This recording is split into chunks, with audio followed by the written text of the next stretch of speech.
Who wants some battle biscuits?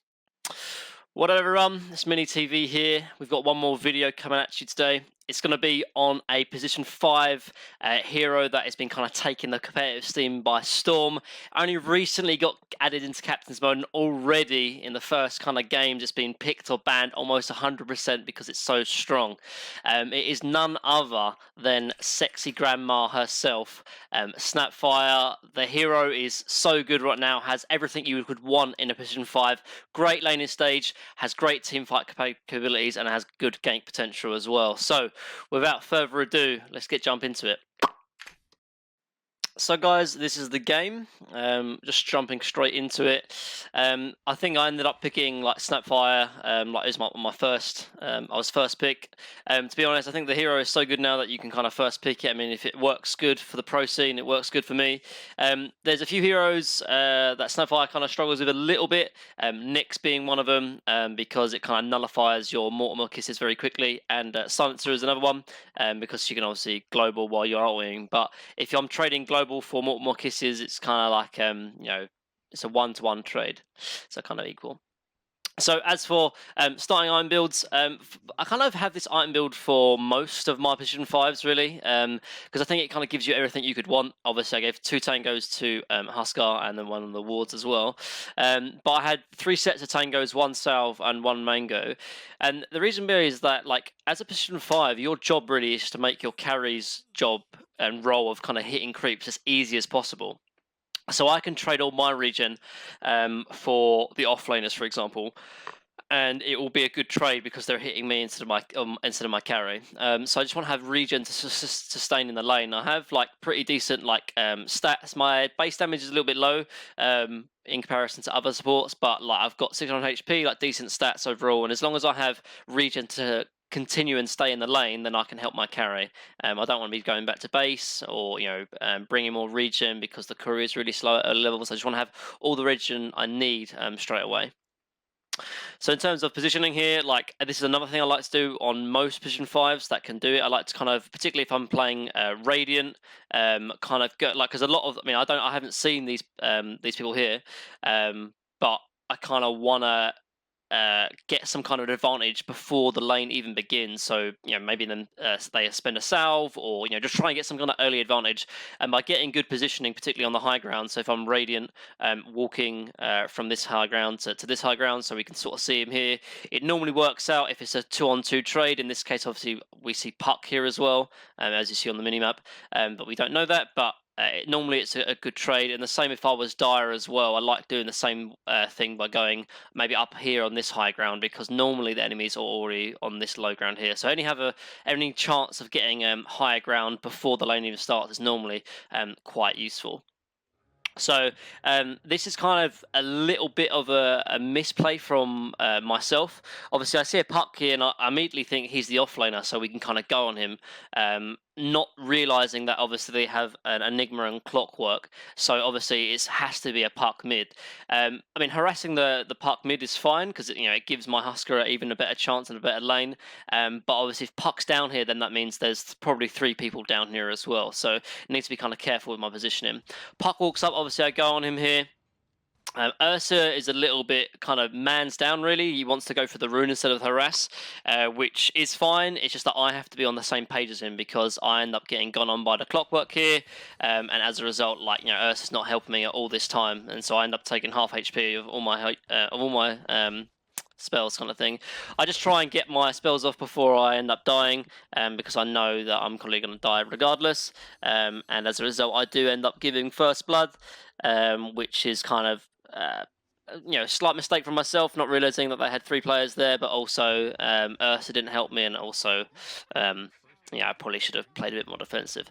But regardless, though, it doesn't matter too much because, this helps my mid laner quite a lot. He has the creep wave on his high ground, and the mid laner's already used their tango and is at half HP, and he's going to miss maybe the first 2 creeps. So this gives my Huskar a good advantage, and to an extent, obviously giving first blood to Puck is never good, but my offlane hasn't been, or their offlane hasn't been severely helped either, because they only got assist gold kind of thing. So I end up dying, and then I buy an extra mango just to help me out in lane, but I also buy a smoke as well. This is a small thing that I've kind of recently done because I've been watching a lot of pro position 5s, like Notel, for example, is really hot on doing this, where like the first item you buy as position 5 is the smoke. And the reason why is that you have 2 smokes in stock at the start of the game, and the maximum amount of smokes that can be in the shop is 2. So if you don't buy one immediately, then the cooldown doesn't refresh. The same goes with wards. Obviously, you have 4 wards in the stock, and if you're not buying them, then they will consistently sit at 4 without you buying any more. So in some ways, you're losing wards, or in this case, you're losing smokes by not buying them early, so they're not refreshing or not replenishing. So it's the first item I buy always whenever I play position 5, because then I have that for later, whether I want to use it to ward myself or use it with my team, and we have more smokes available to us. So the kind of my purpose in this lane really is just to give my Ursa the easiest sort of lane as possible. There's a benefit in this case in that Ursa kind of has kill threat as a carry. Some other carries just want to like right click and hit creeps, like Anti-Mage for example doesn't have the best kill threat, but in this lane it's quite deadly in terms of Ursa and Snapfire, because we have good ways of getting on top of them and doing a lot of damage. But to start off with, it's all about just kind of harassing as much as possible. In this case, position 4 Enigma, so I want to try and kill his Eidolons, because that's the kind of thing that makes him strong. But I also need to be wary of obviously the Clockwork Battery Assault as well. But just giving like an easy time, and obviously just getting the Eidolons, they give a lot of gold and a lot of experience as well. So if I can get them, it's always beneficial. Obviously the lane's pushing now, so I need to try and find a way of kind of pulling the lane back, giving my Ursa a chance to CS, and also a sort of safety here. So I'm going to pull the hard camp because I would have been too late to run over to the small camp. This one's okay. Obviously, I think probably the small camp is probably a bit more ideal in the sense that it's further away for the offlaners to contest. In this case, it's going to be pulled, but the offlaners can contest it if they want to. But if we can get level 2, in this case Ursa already is level 2, then we have the advantage because Enigma level 2 isn't really that scary.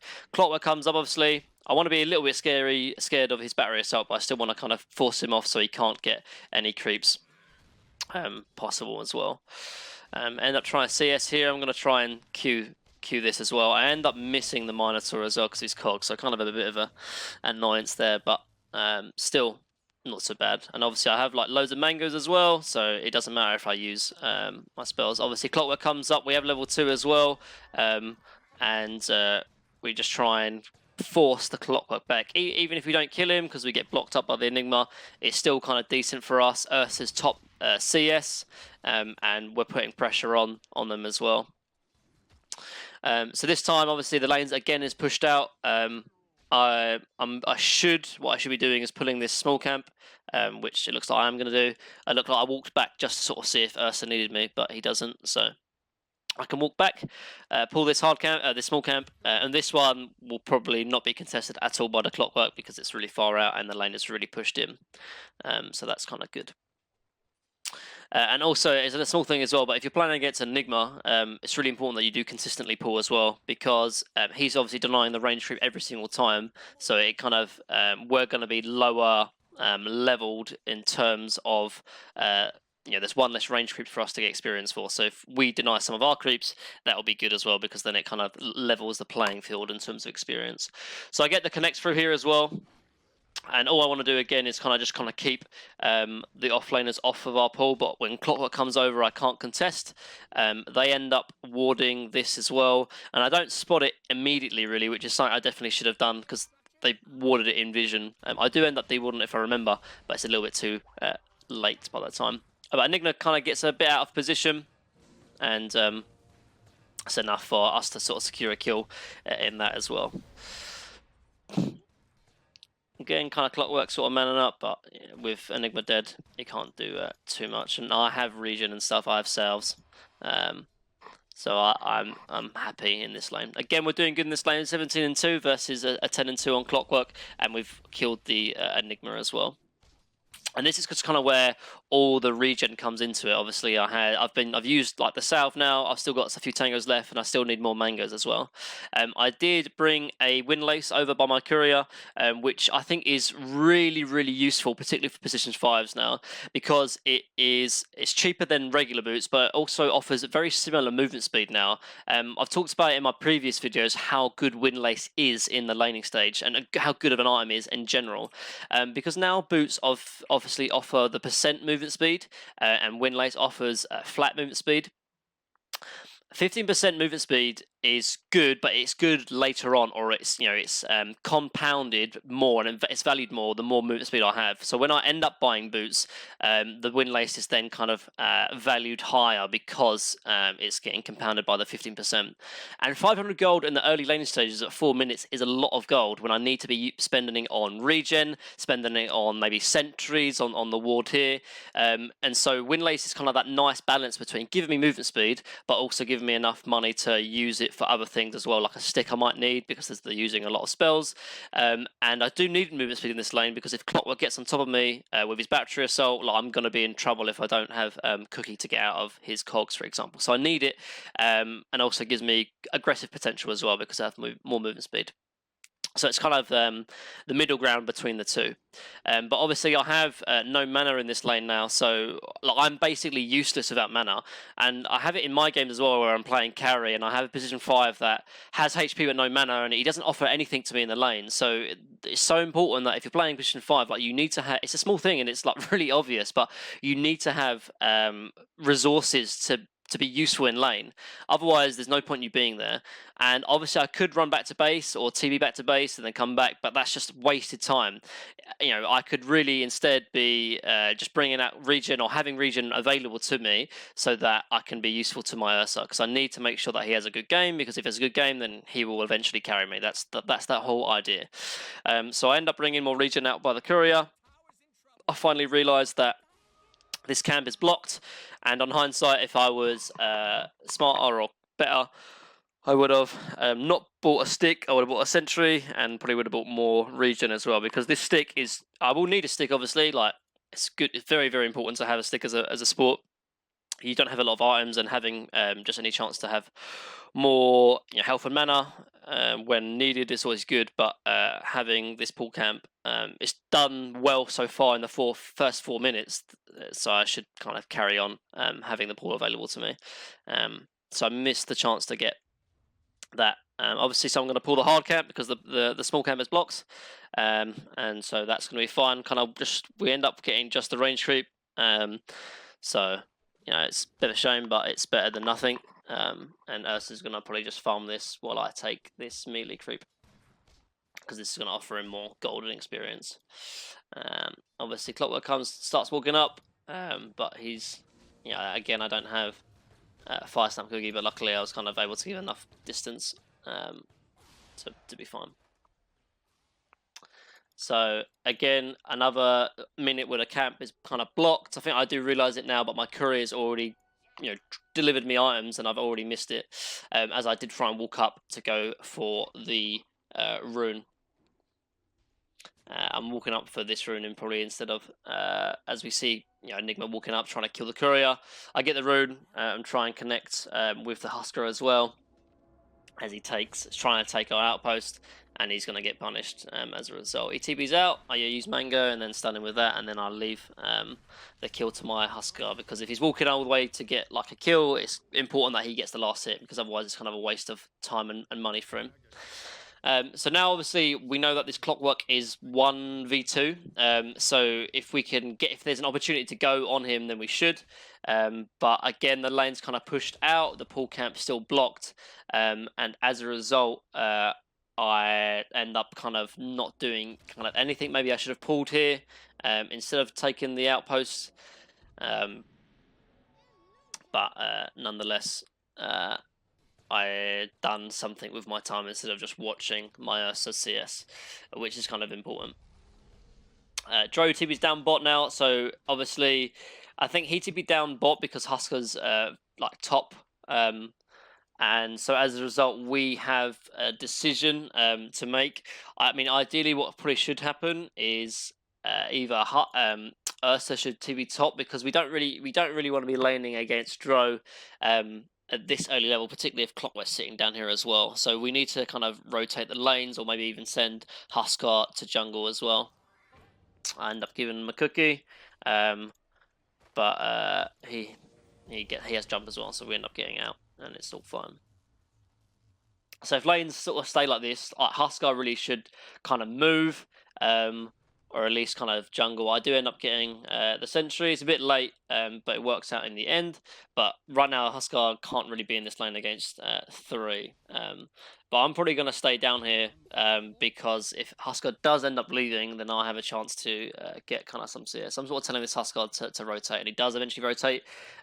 I can do one of two things. Either I can stay down here if, you know, maybe the Huskar or the Beastmaster wants to rotate and sort of set up a kill or try and defend this tower, or I can leave as well. And if I remember correctly, I think I end up leaving because eventually I end up leaving.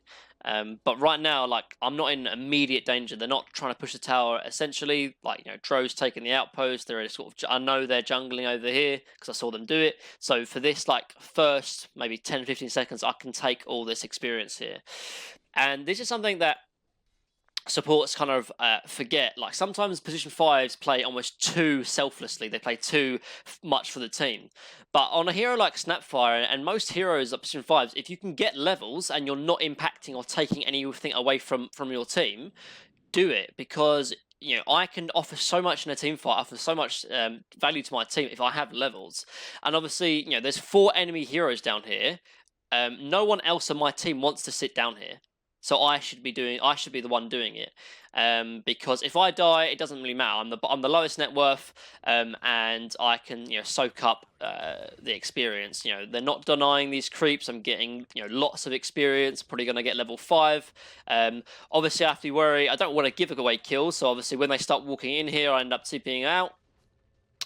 Just in case they do find me. Obviously they don't. Just in time to get TP out. The tower was dying anyway. Like, it was the right decision. I got all the experience I wanted. I ended up TPing back to base because I didn't have a lot of HP and mana. And now, obviously, we're probably going to take top because they've all rotated bot as well. And so, again, Ursa TP top as well, so he doesn't have a TP.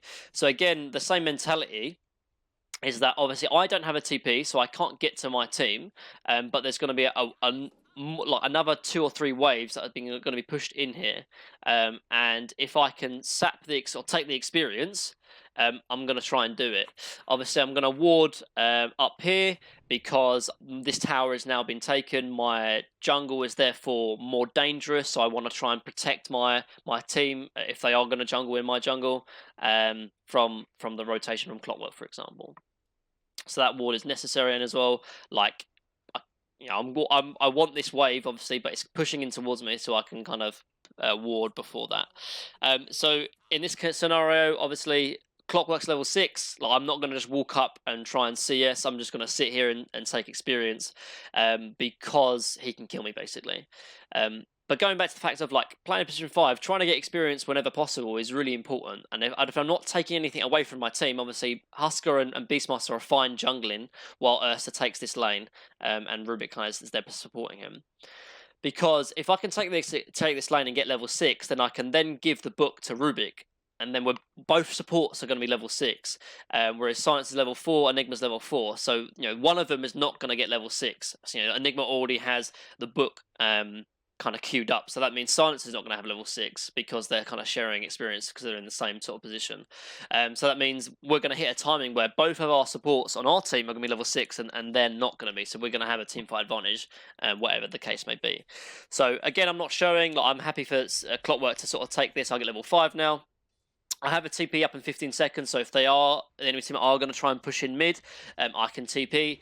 But right now, like, my team aren't really in danger. They don't really need me, so I'm happy to sort of sit here and take experience for as long as possible, and as long as Clockwork's going to give it to me.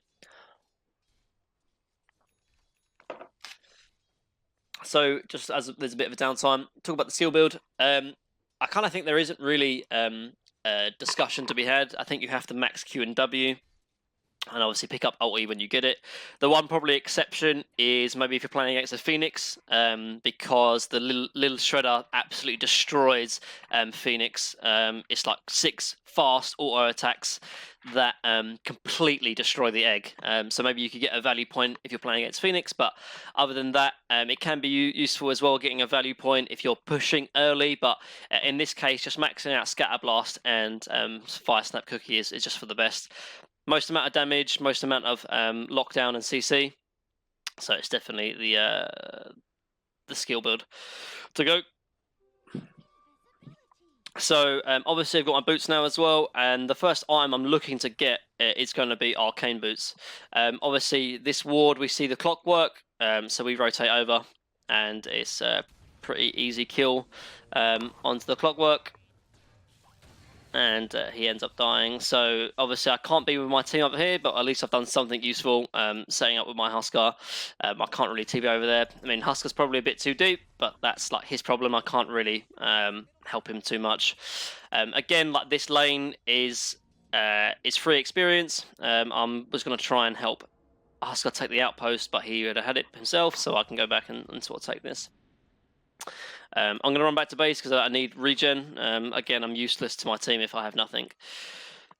So as for like item build, like again, I think having Windlace is so valuable, so useful. I kind of think you kind of need it.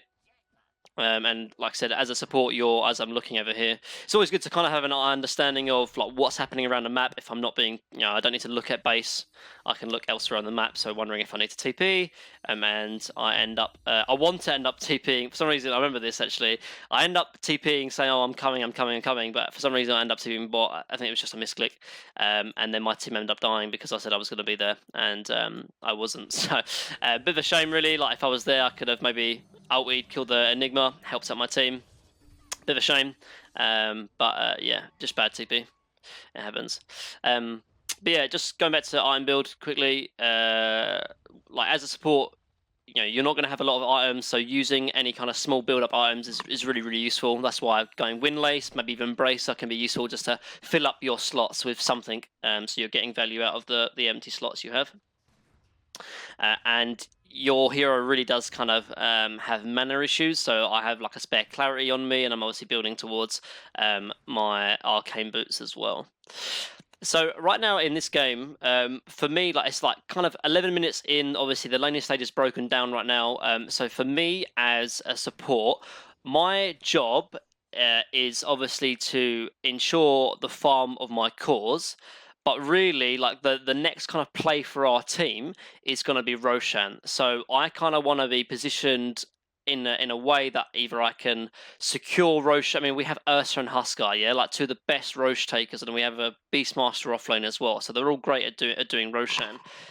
So I kind of want to be playing in this position, like the mid to top lane. So I'm always ready. If we get a good team fight, perhaps we can then just go and take Roshan.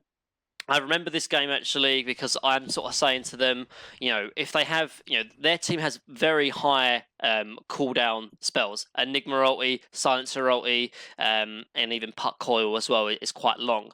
So whenever like their spells are on cooldown, I want my team just to run at them. They play a little bit more passive for my liking. Like Husker's kind of jungling, even though he has Armlet, and we can kind of just go. Ursa is sort of building drums, and it's all these items that it's good just to just run at them, but they end up wanting to play too defensive. The one thing probably like looking on this replay that I probably could have done better is probably kind of getting rid of a lot of their vision. Obviously, we want to play around this area, and if that's the kind of mindset, then I really should be probably buying sentries to sort of get rid of this ward, maybe get rid of this ward as well. I should have an understanding that obviously we want to do Roshan, so the enemy team should realise that as well, and then I should be protecting that. Because I remember this actually quite light. I remember this in that these next few or 4 minutes we kind of just AFK mid and not doing anything. We want to do something, but we end up kind of pushing mid a little bit, but they end up responding. And it's kind of a back and forth where we don't really commit, and it's kind of frustrating, really. Maybe we should, we could have maybe smoked on top of them. If we smoke on top of them, maybe we catch the Drow and the Silencer. But they have a lot of kind of kind of spam potential where they just kind of push us back with Drow silence, Drow multi-shot. And as a result, we don't do too much. You know, they end up sort of dewarding and sort of it's kind of. I remember this because it was a higher tier game, but this kind of process here felt like a real low tier kind of MMR play where we're just kind of not crossing the river. Like like you can see what I'm trying to sort of tell my team. I'm kind of signaling guys that let's wrap around, let's run at them. Enigma Black Hole is still on cooldown because we have that on timer. Like let's make a play, and I'm trying to like get that kind of drilled into my head. We end up smoking again. We smoke onto a ward, so that goes back to the sentry place.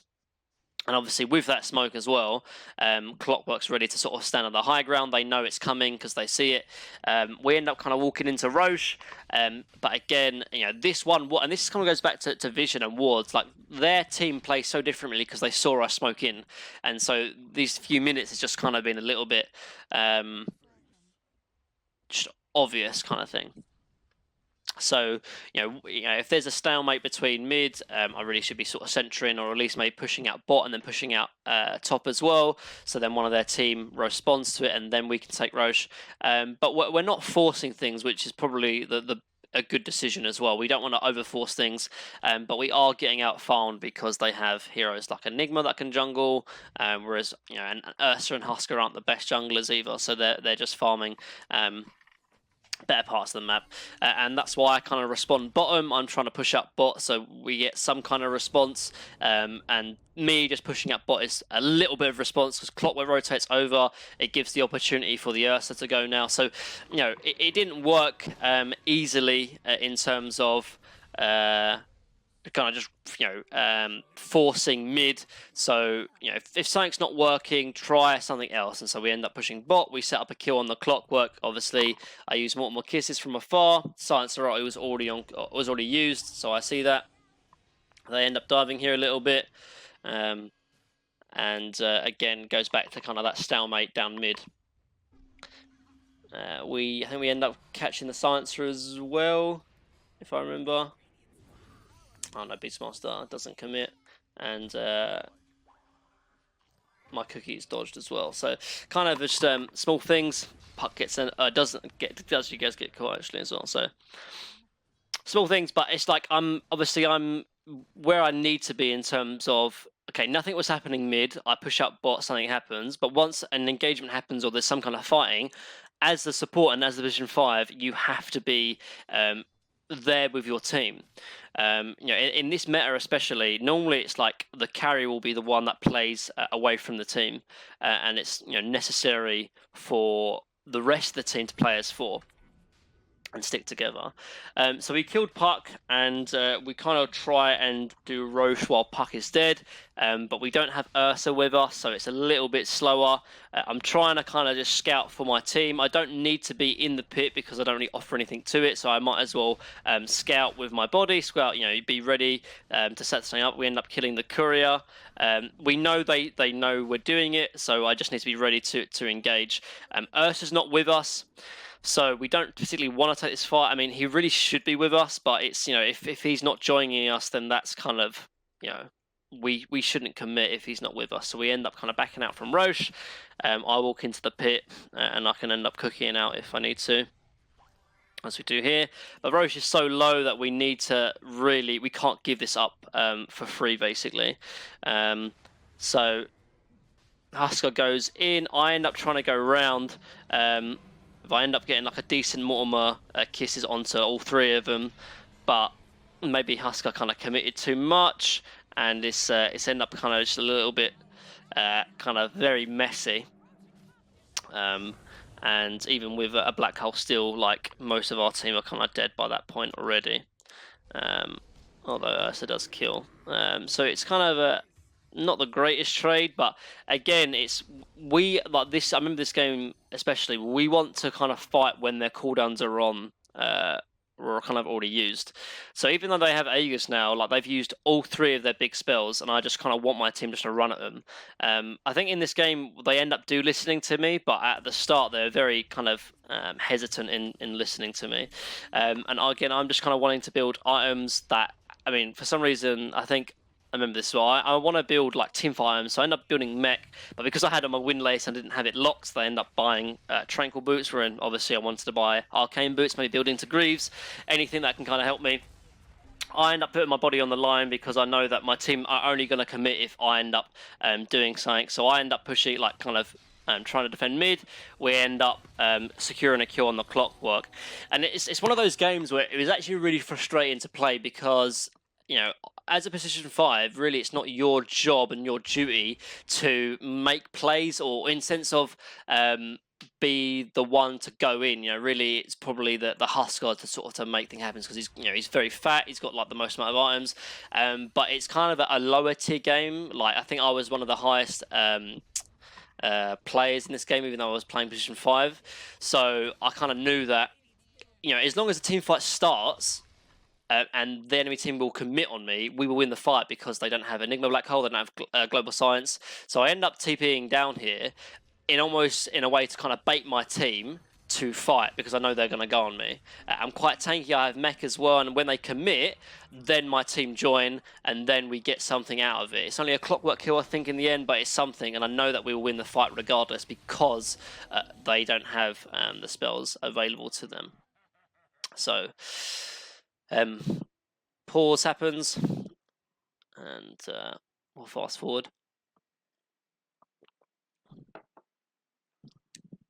There we go. So, obviously, I'm still building into Arcane Boots. So just want to kind of have items that help us team fight.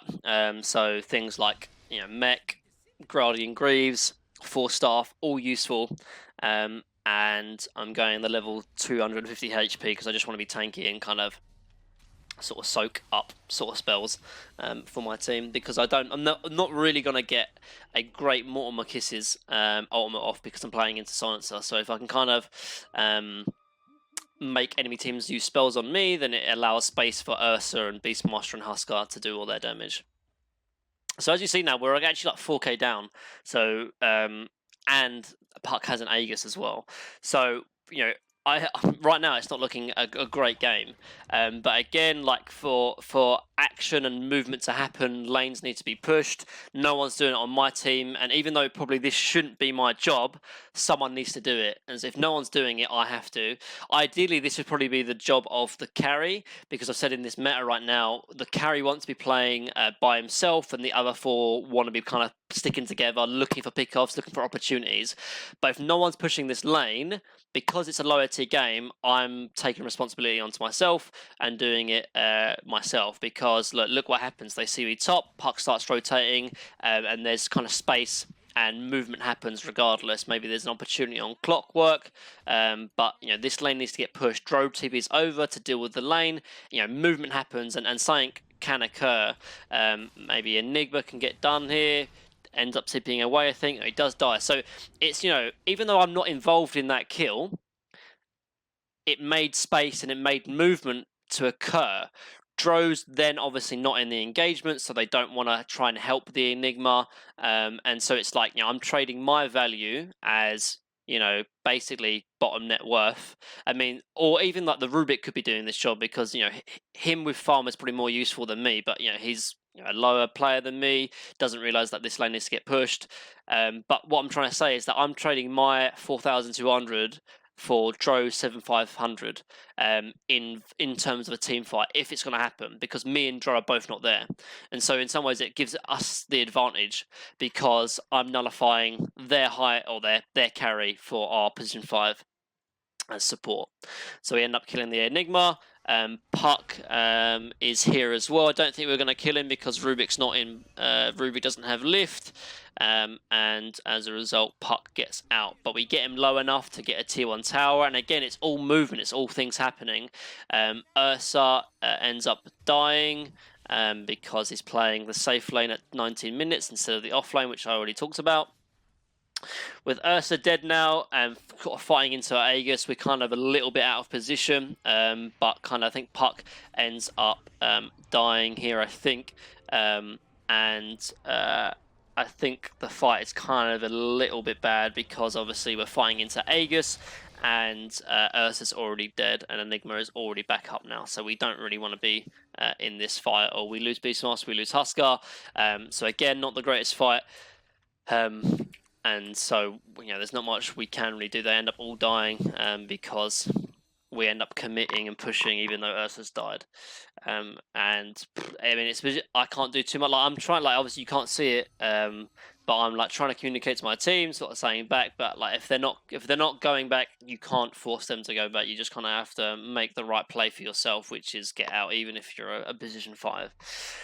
So again, like this game, 5k down, not looking good. All what I'm just, because the whole idea as a position 5 is allowing your team to do the job they want to do. So I'm just trying to give them maybe the item they want. Perhaps they want BKB before they start engaging, so I need to protect them with like better wards or pushing out lanes, so it allows them space to fight. But even though I know like we're down in terms of net worth, but I know that if we just run at them and play the dota we're meant to be playing as the composition we have, we will end up winning. But there's not much really. What I can do is I just got to be with my team if there's an opportunity presents itself, like here, this clockwork. As long as I'm with my team, we can set up kills on the clockwork. Like Rubik is busy sort of jungling, so if I'm not with this Huskar, this clockwork can TP out. But luckily I'm in the right position. Huskar goes on the clockwork TPs, and I stun, and we get a kill. And it's like a kill like that, it's a 1k gold swing, and it also gives us time and opportunity to make other plays on the map, because they can't join us. We end up killing their puck, we end up killing the Enigma, and that's one thing that cannot be understated. One kill can snowball into so many. So we were 6k down, and now we've halved that to 3k advantage. And also it gives momentum to teams' morale, momentum to the game state, and so just being kind of, I know it's kind of obvious, but being in the right place at the right time can make all the difference.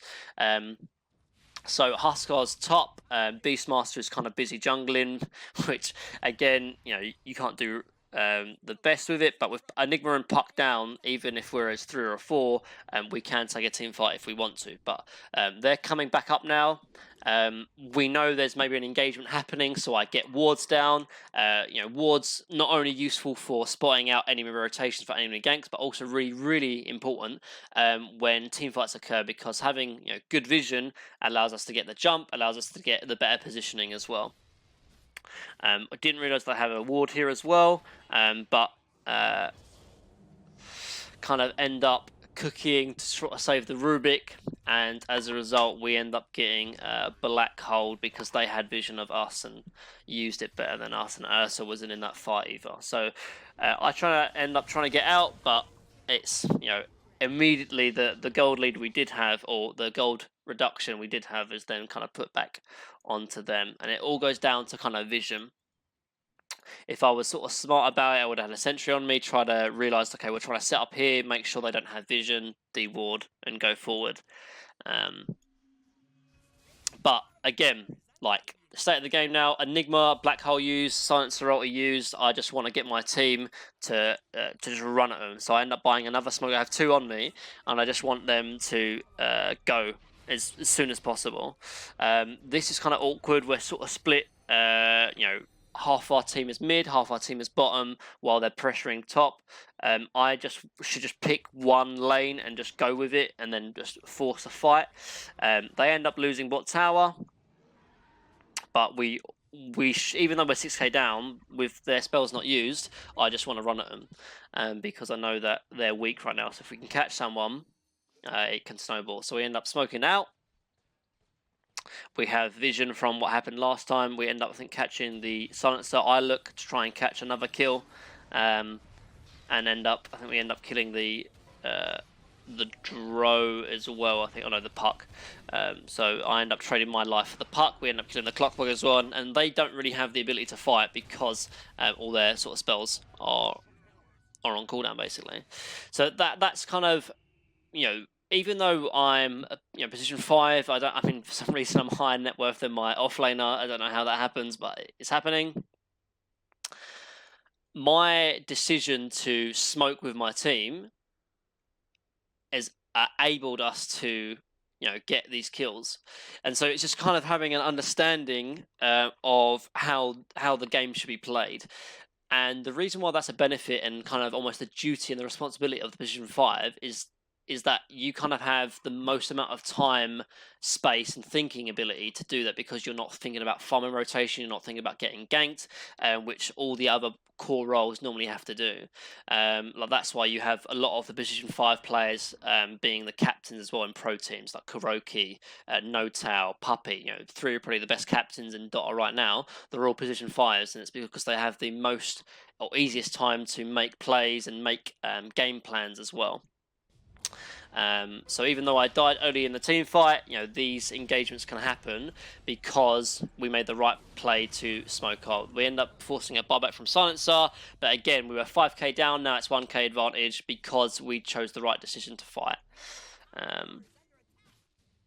So just going back to my personal kind of play style, end up building Greaves. Obviously, I talked about the kind of the mistake of buying Tranquil Boots, but there's no point selling them now. They do offer a little bit of more movement speed, and Greaves are useful regardless or not. So have in terms of talents, 250 health, I think is kind of just, particularly in a game like this where we're just kind of scrappy, trying to take team fights as we take Roche as well, eventually getting the wards down because we want to take Roche.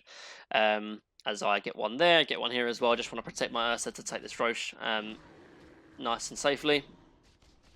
Back to the talent, sorry. Like in this kind of scrappy game where we're all just fighting, 250 health is just very, very, very valuable. 20 movement speed is useful as well, but I just want to sort of tank up because I want to just kind of bait spells on me and also just be more of a presence in the team fights. As for the level 15, I think the Fire Snap Cookie Restore 250 health is just more valuable, particularly if you're playing a position 5. Maybe if you're playing an off-lane Snapfire, the 60 plus scatter blast damage can be good, but I'm looking to kind of just be a support in terms of helping my team whenever they need it. And the 250 health is a lot of healing, particularly for a cookie that has kind of a lowish cooldown of 15 seconds. So the first time in this game, we've kind of nullified their gold lead, and we have Aegis now as well. So when we have Aegis, we just want to fight as quick as possible. We have vision from the Beastmaster Hawk. We instantly kill the Enigma, nullify his black hole, and when that happens, obviously, we should be winning the team fights 9 times out of 10. Puck comes in coils and ends up getting out, but we end up killing the Enigma, and so we can push the tier 2 tower regardless. And this is the time where, I think first time in the game, we actually have gold lead. And we have kind of pressure now that I've wanted to have with my team for the last 10 minutes. But now with the Aegis, now with their items, they're feeling a bit more confident in doing so. So right now we need to be a little bit careful. They have obviously the Enigma backup, and also they have the repair kit as well. And we don't really have the greatest team or greatest carry or cause to push towers. Ursa and Husker are probably one of the worst tower hitters ever. So pushing high ground into repair kit is definitely not something that's advised. So again, I'm just trying to get vision down. So if they walk out of base, which is kind of where we want to fight, we don't want to be walking and fighting in their base because they have the advantage in terms of positioning and vision. So just getting vision down to sort of see if they walk out, then we'll try and take a team fight. We see Clockwork kind of walking up, but we've already made the decision to sort of push bot. There's still a lot of gold to be had in these towers, and like I said, if we can take a team fight out of base, then we'll take it without a doubt. As we speed up. I'm going to build a 4-staff, like I said, any kind of team fire items. 4-staff Glimmer Cape is all useful. 4-staff in this game is even more useful because we're playing against a Clockwork. And one decent pick-off from Puck outside of base gives us an opportunity to push high ground with a concrete advantage. And we also have bot lane pushed in as well. So again, just sort of taking the map bit by bit because we have the Aegis now. I'm pushing in mid, keeping that lane pushed in so they can't walk past. And Now bot's pushed in, and now we have 4 or 5k advantage, and we can kind of hit the tower a little bit. We still need to be careful because they might have buyback. We don't know if Puck has buyback or not. They use fortification. We should kind of just back off. But we have cheese as well. Obviously, they end up kind of committing onto the Huskar who has cheese, and I can just kind of rain down fire from afar, and if they're committing without Puck using buyback, this is all perfect really. Puck does buyback with 15 seconds to go, but with Clockwork already dead, they're kind of disjointed in terms of their kind of value and their strength really. But they've committed so much now. They've used Coil, they used Global Science, and they used Enigma Black Hole. So if we can kind of reset the fight, just go back, hit towers, then we're going to win every team fight from now on because they've committed all their big abilities and big spells. So right now I'm feeling so confident that we're going to win this game because we're pushing high ground. We still have kind of all our spells. We've lost Aegis, but they have no real spells or none of their big spells to really do much really. And they kind of wasted it. Rubik sort of nice black hole actually, ends up getting stopped, but it was enough to kind of force onto the Drow, and we end up killing Drow who also doesn't have buyback, so we can kind of just reset, go back, and kind of just clear up the towers with the 5 versus 3 advantage. And I think that's kind of like the most of the game, I think, really. I mean, like I said, they can't contest us now. With Black Hole down and Science Rocket down, they don't really have anything to do, so we're happy just to kind of force in. Again, Guardian Greaves kind of coming out here useful, but like for the most part, this game is basically already over. So hopefully that was like, it was kind of a brief mindset into Position 5, and you'll see in this kind of video, it's focusing more on the team aspects and the macro decisions we do as a team, because playing a Position 5, you are reliant on your team. You have to you can't be doing things solo, you can't be analysing too much on your individual play, because you're there to complement your team. So a lot of the decisions we make is either me kind of leading my team, being vocal, using smoke, getting good wards down so we can kind of take team fights. And so that's in some ways could be a reason why not a lot of people like playing support, because it takes a different type of player. It takes almost a leadership kind of role to do it. But if you can fulfill it, it is, particularly in the kind of the mid bracket, a lot of people are good enough to play mid or play to carry, but they don't have that the direction. And if you play Position 5, you can be the person to provide that direction. And as a result, we came down from 6k advantage against a team that is superior late game because of the understanding of just running at them when they have their cooldowns down is how we win the game. But that's the end of the Snapfire replay, guys. I know it's probably more of a replay on Position 5 than on Snapfire itself, but I do recommend this hero. It's so useful, so good, and it provides everything you want to be doing as a Position 5. But that's it, guys. Hope you enjoyed the video. If you enjoyed it, give it a like, give it a subscribe, and tell me in the comments down below the next hero you'd like to see. Also, I do have still coaching as well, and if you want to give me a DM on the Discord, which is linked down below. But other than that, guys, see you in the next one. Keep keyboarding grinding. Peace.